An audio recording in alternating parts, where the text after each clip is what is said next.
If your iPhone has been acting strange, like Bluetooth issues, Wi-Fi not connecting properly, or some settings just fell off, resetting all settings might help. And don't panic because this won't delete your photos, messages, or apps.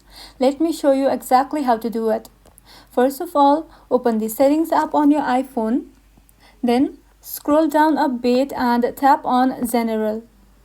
Here, scroll all the way to the bottom and tap on Transfer or Reset iPhone.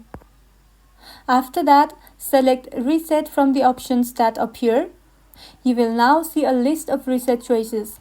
Tap on Reset All Settings. At this point, your iPhone might ask you for your passcode. Go ahead and enter it. Then you will see a final confirmation pop-up asking if you really want to reset all settings. Just tap on Reset All Settings once more to confirm. Now your iPhone will restart and begin the reset process. And that's all. If this video was helpful, don't forget to like and subscribe for more of these videos, and thank you for watching.